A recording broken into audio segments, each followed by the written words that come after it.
mate? Is that what I sound like? The fact that it's an energy podcast and I learned nothing about energy.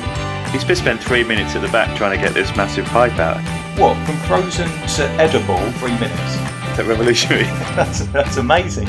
I feel like we need a hook to get them back for the next episode. I've completely lost my trail of thought, to be honest with you. What was I talking about? Should I give a little intro on Utility Click? No. And who we are? Okay. No. Okay, we'll leave that then. I'm like, I've never even touched a horse. Scripted. Well, it is scripted a little bit.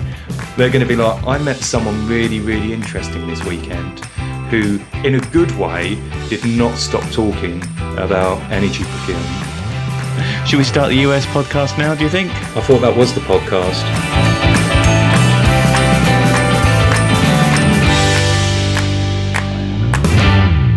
Oh, how you doing? Yeah, good. How you doing? All right. How's your weekend? Yeah, not bad. Focused on housing, really. Still, Oh, really? Yeah, so looking at properties and things like that. What happened? Nothing really. We're going through the phase of looking at, going on Rightmove, finding houses that we both like, and just saying, what do you think of this one? What do you think of that one? So, yeah. Yeah.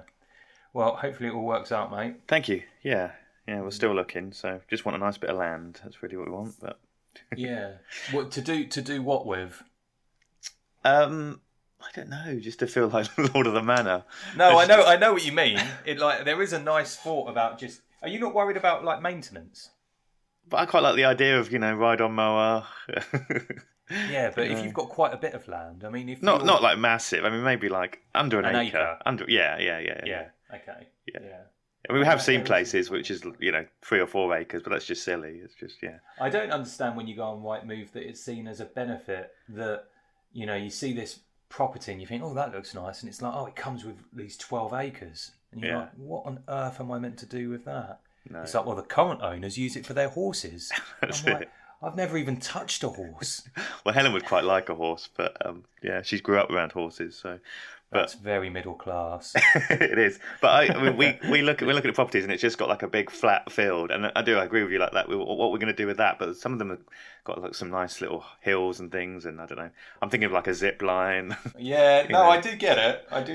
No, I think that sounds it sounds good. It'd be good for the kids. That's it. Because we've got such a small garden. We've got a big dog and 2 kids, so it's somewhere them for the. It was just things like in the winter, because our garden's quite small. We tread over the same patches again and again. It turns into a mud bath. So just not having that and that kind of thing. But yeah. How was your weekend anyway? Yeah, it was good actually. Yeah, I spent a lot of time with the family, which was nice. Doing a lot of daddy stuff. We went to Bushy Park yesterday. Do you know Bushy Park? No. It's the park. Have you been to Hampton Court before? A long time ago. I think my sister used to live near there. So basically, there's a park next to Hampton Court, and it's honestly the best park. It's massive, and it's got this like pond area, and they just look after it so well. So we went there for Amelia to go and talk to the ducks, which takes far longer than it should.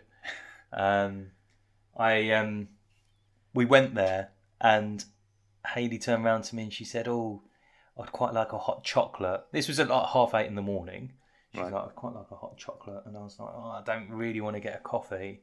And I was like, "Do you really want the hot chocolate?" And she said, "Yes." And I was like, "Oh." So I went into the queue. It was a big queue. It was a outside coffee place, and I went into the queue. And as Hayley was walking past with Amelia, she said, "Oh, can I have a cookie as well?" And I was like, I don't really want to do any of these things. And then I stood there in the queue, and there was loads of people in front of me. I eventually got to the queue, and it came to just under £9 for 2 coffees and a cookie. And I thought to myself, with lockdown lifting, it's starting. It's probably a good thing that it happened to me yesterday, because it helps me now get into the mindset that I'm going to have to start spending money again. Yeah, I do think that as well. Like, we saved so much money in lockdown, but apart from the takeaways. Honestly, I went and found Hayley and Amelia was just sitting down to have a snack. And I gave Hayley the hot chocolate and the cookie, and I remember sitting there looking around. It was quite nice yesterday morning. It was quite sunny, and I remember looking around thinking I should feel really happy that it's a Sunday and we're sitting down having a coffee. but I was just so angry at the fact that I'd spent £9 on this stuff. And because Hayley said to me, "Oh, did you not get yourself a cookie?" I was like, "No, I didn't," because that would have been another £3. Right, I was going to say, what was it that bumped up the price? Because you think £3 for a coffee, maybe £3 for a hot chocolate. So yeah. Yeah, the coffee wasn't even that great though. But yeah, so I turned around to her and I said, "What?" And she didn't even give me any of her cookie. Like, it was gone within a minute, and which is fine, it's up to her. But I remember thinking to myself, I wouldn't be drinking this coffee if it wasn't for Hayley wanting a hot chocolate. And I've always been this way.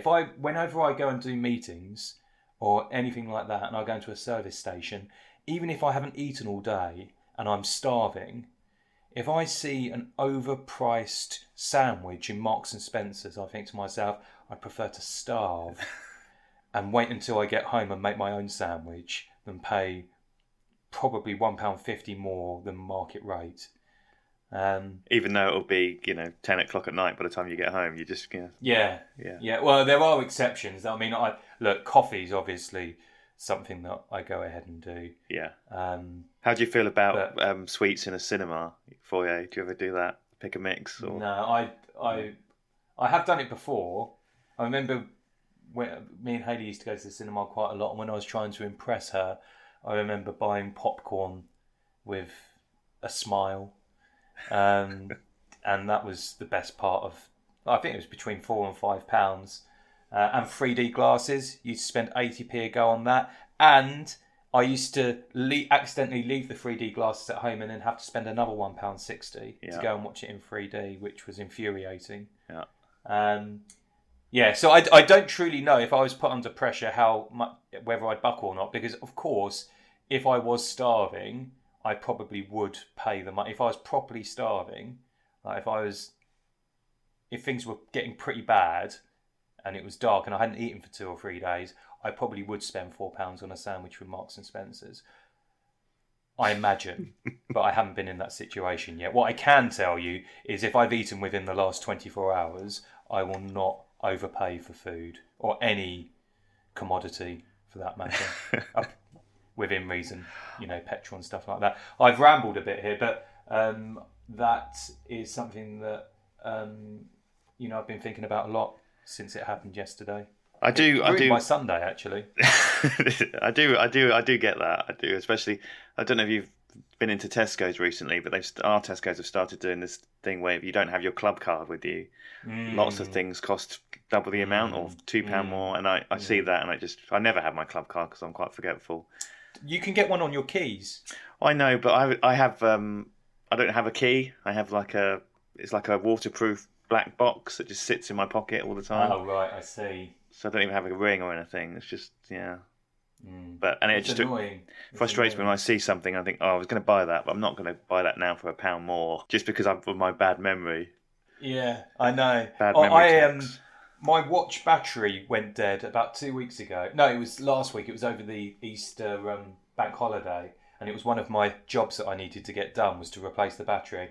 And I said to Hayley, about 2 years ago, albeit we lived in another place. I said, about 2 years ago, I bought one of these batteries, but I didn't use it. I was like, have we got it anywhere? And she said, oh, I'll have a look. And she couldn't find it. And I had a look and couldn't find it. Ordered the battery from Amazon. It's not cheap for a watch. It was about £4, £4 or £5. And it came through the next day. Got it all working. Great. I was quite happy about that because I did it myself. I didn't have to take it to Timpson or anything like that. Yeah. And then found the battery literally 3 or 4 hours after that. And I struggled to stop thinking about things like that. That is a real kick in the face. It's just waste, isn't it? Even now, all this time later. Yeah, it's this podcast that reminded me. I was actually on a bit of a high before I started talking to you. No. Other than that, it was an okay weekend doing jobs around the house. It was nice. There was one other thing that happened that I'll share with you. I've told you before that because I'm a father now, there's very few things in life that you can really enjoy anymore.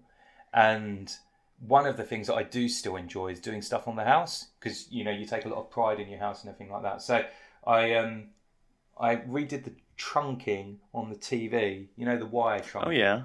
because it's on the fireplace. So I redid the trunking to make that all look tidy, and I had to go and buy some trunking from Toolstation. And Toolstation only 3 or 4 minutes up the road. Great. Bought the trunking, about £2, which is fantastic value. You could get two coffees or cookies for that, couldn't you? Yeah. Did the click and collect, went up there, and it's normally really efficient. There was a queue, but it's normally really efficient. Got to the front desk and I said, they say, what's your surname? So I said Hunter, and he went away. He came back and goes, here you are. And he put down these triangle plates. They're like sanders. They go on these sanding machines. And I said, no. I said, that's not what I ordered. He goes, sorry about this, let me check. And I said, I ordered some trunking. And he goes, you're quite right, sorry about that. And he went off for about 2 or 3 minutes. I know that doesn't seem like a long time, but it is when everyone else in the queue is getting their bits and going. Yeah. And time is precious on a weekend because it was during Amelia's nap, and the beast awakens at some point. So I have to get these things done. He came back and he goes, here we go. And it was massive. It was this massive drainage piping, the black piping that goes on the outside of a house. He lifted it across to me, and I know that I shouldn't have taken it, but I actually did take it to think, is this like the wrapping for the 3mm trunking that I ordered? And I looked in there and I was like, there's nothing in there. So I turned around to him, I said, this isn't what I ordered. And I showed him a picture of what I ordered, the white 3mm trunking. He turned around, he looked at me and he goes, I don't know what you want from me. And I said to him, I want you to go and get what I ordered. I was like, that is the standard expectation for any customer when they come into a shop, is that they ask for something, and what they ask for, you give it to them, and then they pay for it.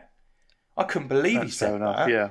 Anyway, he eventually went and got it, and I tried to calm down a little bit at that point, because I was like, it's not his fault, even though that was a miraculous question that he asked. He's just spent 3 minutes at the back trying to get this massive pipe out, hasn't he? He had to go and put that back, and then he eventually came back to me and then gave me the trunking. And I turned around to Hayley, and she was like, "You've been gone a while," and I was like, "You're not going to believe what's happened." Explained it all to her, and she was like, "I don't." She said to me, "I don't know what's wrong with you," and I said, "I accept that to a degree because that is generally a fair point, but how's that my fault?" Yeah, I don't see the blame being lying at your feet, but there you go. No. Yeah. So anyway, did some good stuff on the house, but not. It's as soon as I have to. My weekend tends to be ruined as soon as I have to go and interact with someone. Other than that, I'm pretty good when I'm just doing odd jobs around the house. But anyway, that's to answer your relatively closed question of how was your weekend. That's my long-winded answer to it. Well, that sounds quite successful. You got some DIY done anyway, so. Got some DIY done, but spent a lot of money. That's the highlight. Yeah, £19 or whatever. Yeah, it's a lot of money. You could have got 2 sanding pieces or a big bit of.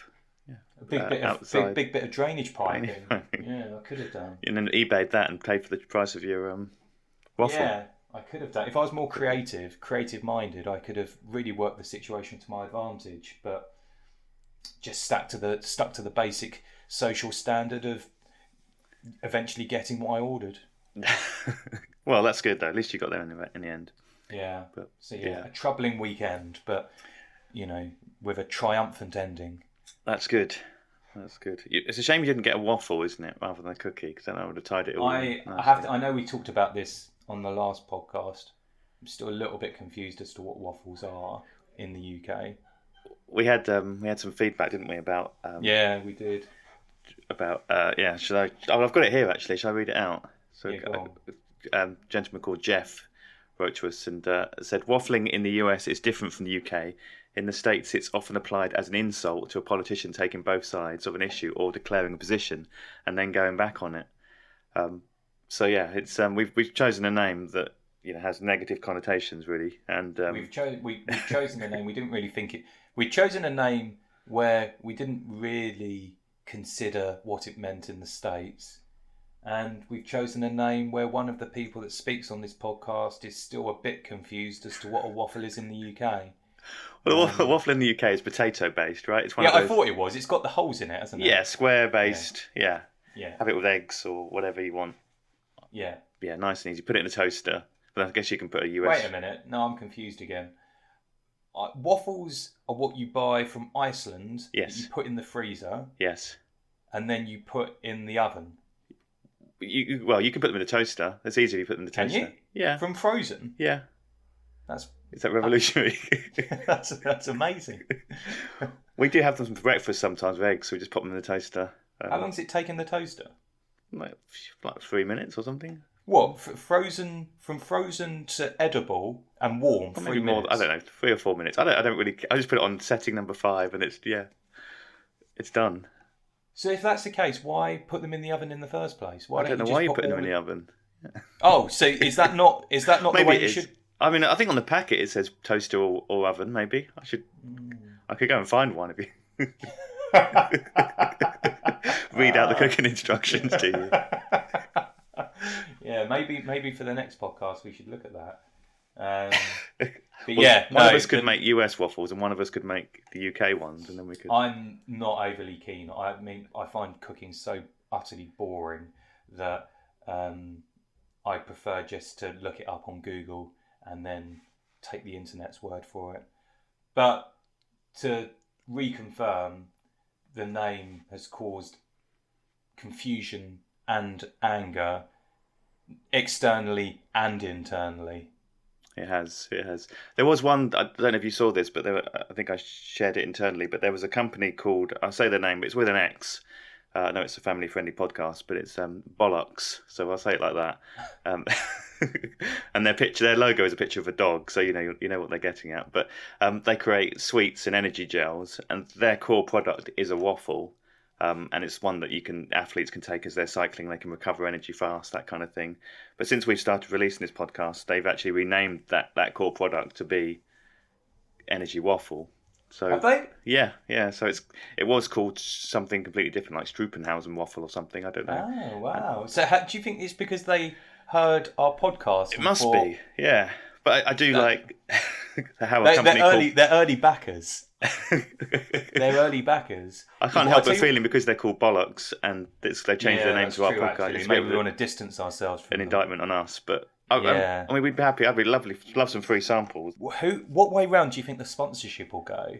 That's true. Do you think it will be the Energy Waffle podcast Utility Click sponsors the Energy Waffle Bollocks, or the other way round? I mean, if we get free samples, I'm happy just to, I don't know, we could just plug them every week. But I don't mind. Yeah. I'd like to think that they heard our podcast and thought, wow, that's interesting. It must have been trending on Twitter or something, and they thought, trending. Yeah. Well, there you go. We're having a positive impact in markets that we didn't. That's the beauty of a podcast. You start to really transcend. You transcend. You make impacts in areas that you didn't even ultimately start out wanting to make an impact in. Exactly. So we've made little to no impact in the energy world, but in a dog eating world. Well, no, they're not for dogs. They're for athletes, but it's called Bollocks, and it has a picture of a dog on the logo. But they're for cyclists and runners who want to recover energy, so they can eat a waffle. That's confusing me again. Maybe I just get easily confused, but maybe it's just the fact that as soon as anyone mentions the word waffle, it all just gets really confusing. Yeah, well, I think that's a good synopsis for our podcast. Yeah, the energy confusion. Yeah, what are we talking about? Yeah, good. Well, that's interesting. I'm looking forward to us continuing on a bi-weekly basis. No, sorry, not bi-weekly, fortnightly basis. Continuing to talk about how poor our title is, and then celebrating when one of us has the guts to change it. Yeah, me too. It's been good. It's always good talking about your weaknesses, isn't it? Yes, we do. We do talk about our weaknesses a lot. Bi-weekly is an interesting term, though, to pick you up on that, because I've always been confused by that. I think it can mean both, can't it? I think it can mean once every 2 weeks or twice in 1 week, which is just not a very helpful term. But anyway. Yeah, because maybe when I first corrected myself, I was thinking that I used it from a term of intra-weekly. Right. What's intra-weekly? I think that's within week, isn't it? Right. Like intraday is like within day. Right. Yeah. I mean, our banter goes from bad to worse, doesn't it? When we start looking at the descriptions of what intra and bi mean. Well, dreadful. I think we've covered a lot of, how to cook a waffle, language, energy snacks, cookie prices. There can't be another podcast that covers all those aspects, and eventually energy. Tool station ineptitude. That's it. Yeah. Yeah, do you know what? I do feel better. I feel like I've got a lot off my chest. Good.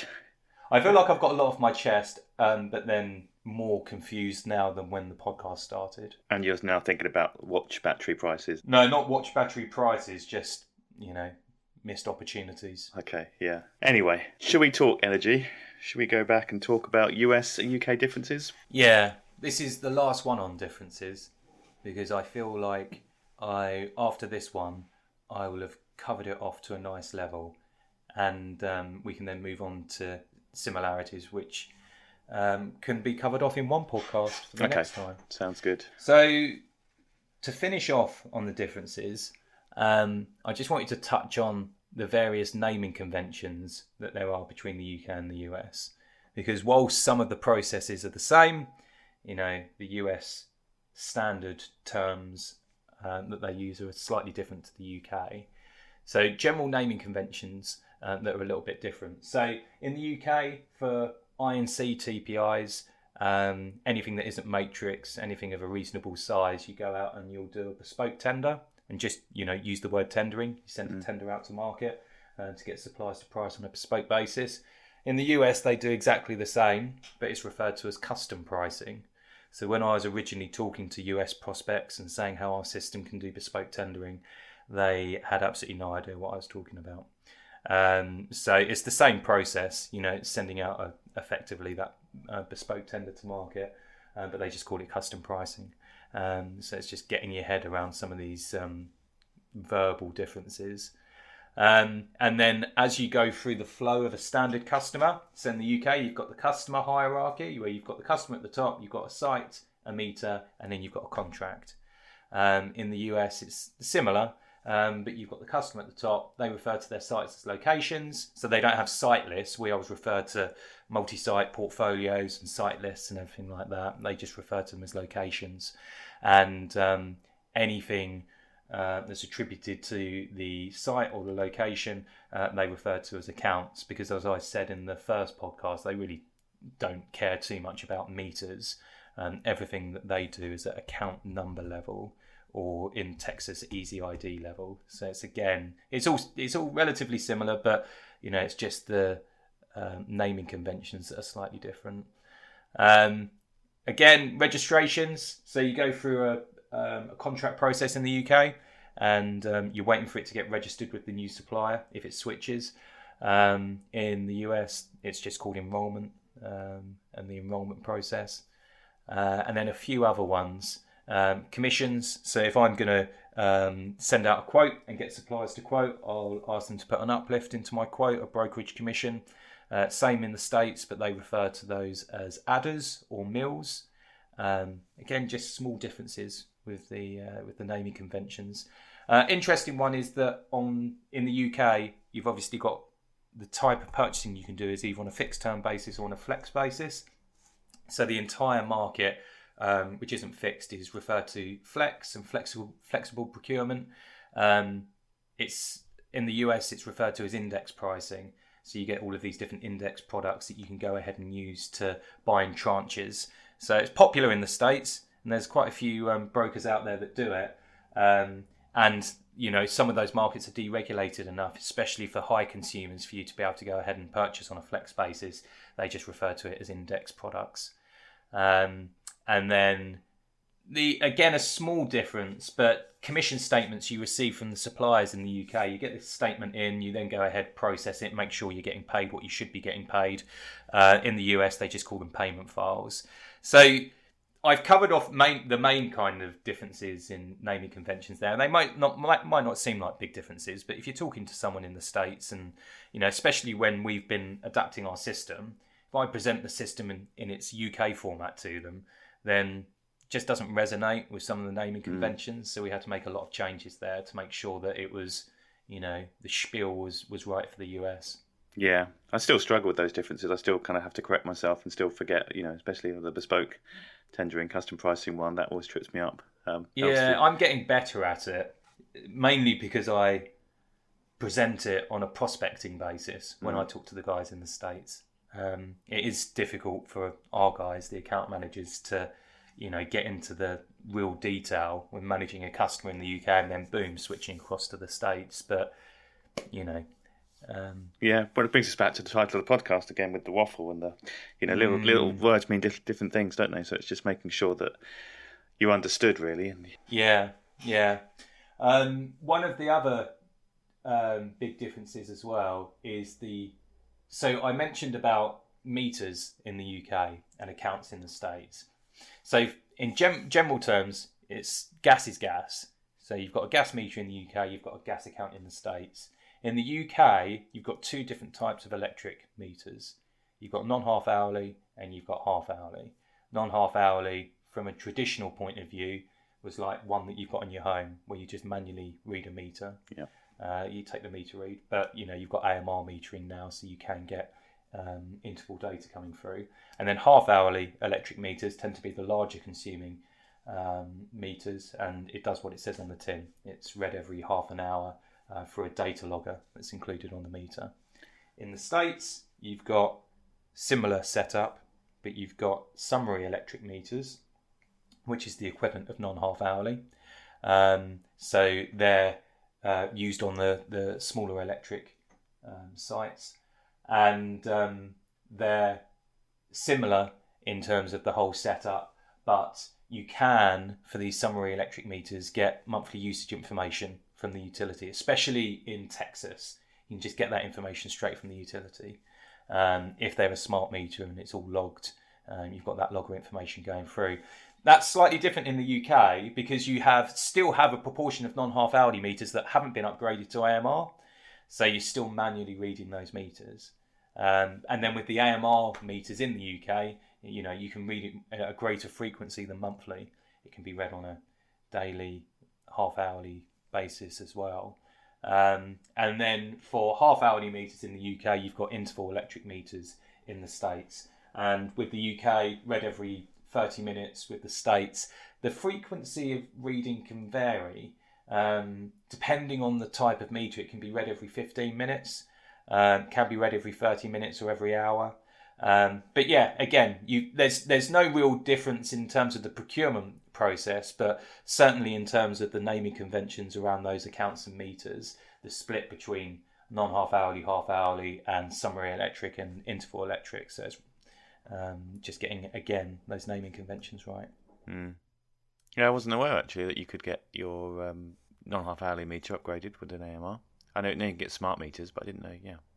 You could get that added on. And then last one is the registration process in the UK. So I put a contract in place in the UK for a gas meter, and it's due to start on the 1st of October 2021. So I've done a forward contract. The start date's 1st of October. That new supplier, if everything goes smoothly, should pick up that meter on the 1st of October 2021. Happy days. You get towards 26th, 27th of September, the supplier sends a flow through. They attempt to take that meter from the old supplier, and if it all goes smoothly on the 1st of October, that's when they pick it up. Now, there could be objections, etc., as to why it would delay starting, but in the purest sense, it should be picked up on that contract start date. In the States, and I'm no expert on this is only as I've been learning with the customers that we work with, but it's a little bit different. So they'll go through the enrolment process in exactly the same way as it works in the UK, but The difference is that if I'm booking for that October 1st start date in the States, then the account will actually enrol or transfer to the new supplier based on what's referred to as a meter read date. So the new supplier will pick up that meter, that account on a specific day.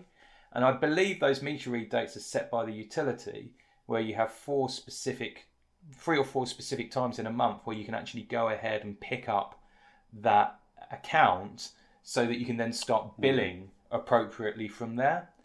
And that means that I have to say, is a bit confusing for when I've been talking to customers about this and trying to get my head around it. But I put in a contract for October 1st, 2021.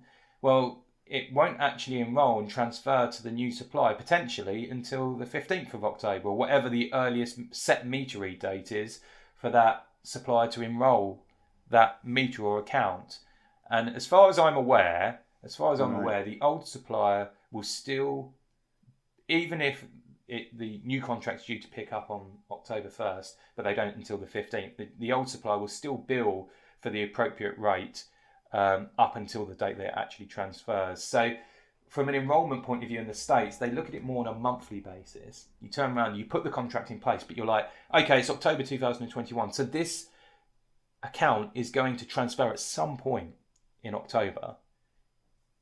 In the UK, it's all on a specific day. You know, if I say, right, okay, well, it's going to be on 1st of October 2021, but then it doesn't actually register until the 26th of October, well, the old supplier will turn around and say, well, our contract ended on the 30th of September. We were expecting the new supplier to pick it up. We're going to bill out of contract rates for that 26 day period.